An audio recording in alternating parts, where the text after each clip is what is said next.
Mengapa air laut rasanya asin? Pernahkah kamu memperhatikan sesuatu yang aneh tentang laut? Air hujan yang jatuh dari langit tidak asin. Air sungai yang mengalir di daratan juga tidak asin. Tetapi ketika semua air itu sampai di laut, rasanya berubah menjadi asin. Mengapa bisa begitu? Dari mana sebenarnya rasa asin laut berasal?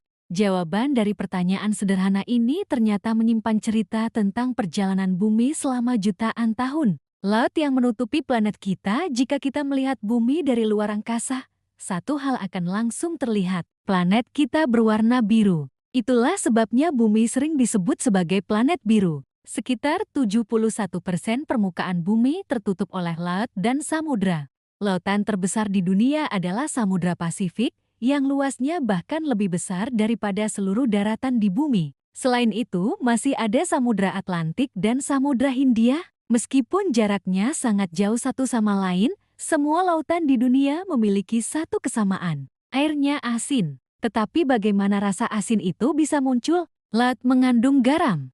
Air laut asin karena mengandung garam terlarut. Sebagian besar garam itu adalah natrium klorida, jenis garam yang sama dengan yang kita gunakan di dapur. Namun laut tidak hanya mengandung satu jenis mineral. Di dalam air laut juga terdapat berbagai zat lain seperti magnesium, kalsium, kalium, dan sulfat. Jika semua garam di laut dikumpulkan, jumlahnya sangat luar biasa. Para ilmuwan memperkirakan bahwa jika seluruh garam laut diangkat ke daratan, garam itu bisa menutupi seluruh permukaan bumi dengan lapisan setinggi sekitar 150 meter. Itu setinggi gedung puluhan lantai. Namun pertanyaan yang lebih penting adalah, bagaimana garam itu bisa masuk ke laut? Semua berawal dari hujan. Kisahnya dimulai dari sesuatu yang sangat biasa.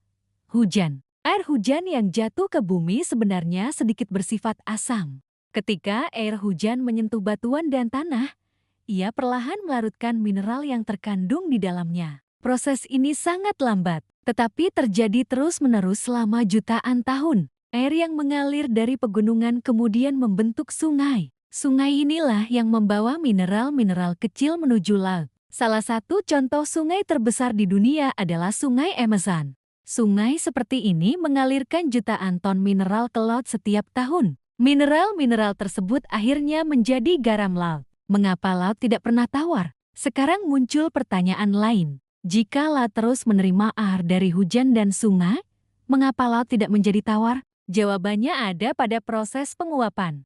Setiap hari, panas matahari membuat air laut menguap ke udara. Namun ketika air menguap, hanya airnya saja yang naik ke udara. Garamnya tetap tertinggal di laut. Uap air kemudian membentuk awan. Awan bergerak dan akhirnya turun kembali sebagai hujan. Proses ini disebut siklus air bumi. Selama jutaan tahun, siklus ini membuat garam terus terkumpul di laut. Itulah sebabnya laut tetap asin.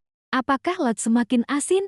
Jika sungai terus membawa mineral ke laut, mungkin kita akan berpikir bahwa laut akan semakin asin setiap waktu. Namun kenyataannya tidak begitu. Kadar garam laut relatif stabil selama jutaan tahun. Hal ini karena sebagian garam juga keluar dari laut melalui berbagai proses alami. Sebagai contoh, sebagian garam digunakan oleh organisme laut.